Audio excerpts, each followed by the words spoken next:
Today it is Mayday, and it's May 1st, 2015, probably the most historic day in the history of all of activism. This is when people have traditionally chosen to make a time or a day of protest.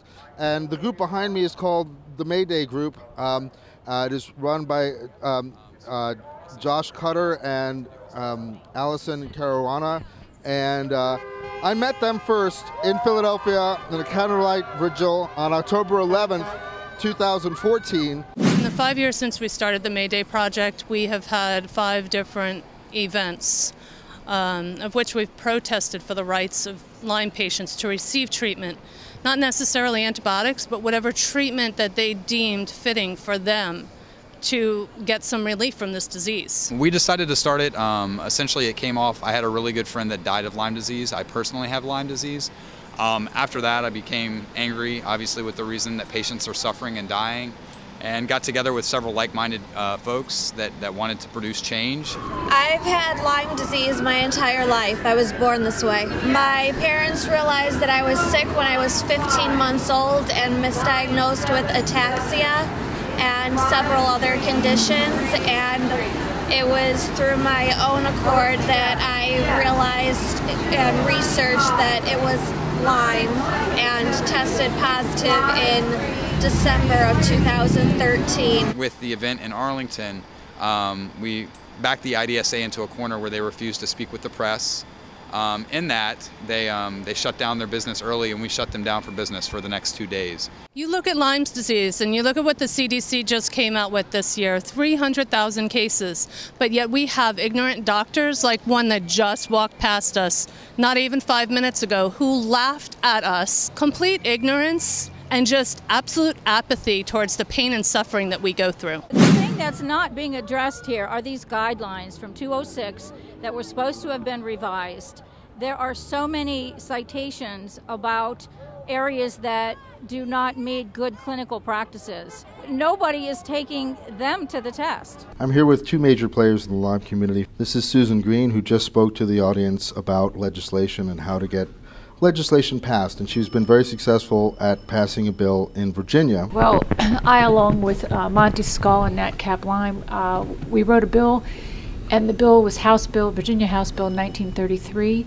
The bill requires physicians in Virginia to, when they test for Lyme, to give out a patient information disclosure sheet that advises the patients that the test is inaccurate, that the test throws off false negatives. If you test negative, it does not mean that you do not have Lyme disease. It created a media sensation, and I would dare say that today there probably is not a citizen in Virginia that is not aware of the fact that over 60% of the time the test is false negative. You mentioned having a very specific unified message to come out of this with, that the Lyme community should not be in conflict with itself. What would that message be? Well, I would actually defer to Monty Skull, the executive director of Nat Cap Lyme. I guess the message would be to work smarter together than harder alone. We would like to see our community to start to stand beside each other and work together. The IDSA is right at the moment revamping its guidelines from 2006. It keeps them from getting the treatment they need. It keeps them from being diagnosed properly. We're in front of the IDSA building in Washington, D.C. Huge medical decisions are made here. And these guys are protesting and sometimes talking to some IDSA doctors. Very rarely do these guys stop and talk to them, but they sometimes do. What is going on with the IDSA? What did they do in the past? How was their response to, let's say, AIDS treatment when ACT UP was operating? Well, I was a member of ACT UP in the early 80s, and we pretty much created our treatment guidelines for what our sick brothers were enduring, and we went to the government and said, you know, these boys are dying anyway, and so it's time to change your status. And ACT UP has actually created some really good prototypes for what we can use here. I don't know if everybody should watch the documentary called How to Survive a Plague. AIDS is now the leading cause of death. Demonstrators blocked access to buildings. Coalition of gay groups came to shut down the FDA.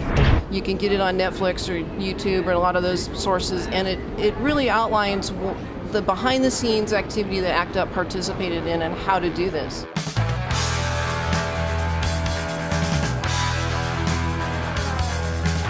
Hello, how are you doing? Okay, do you have anything you want to say right now? That's our little moment with comedy here.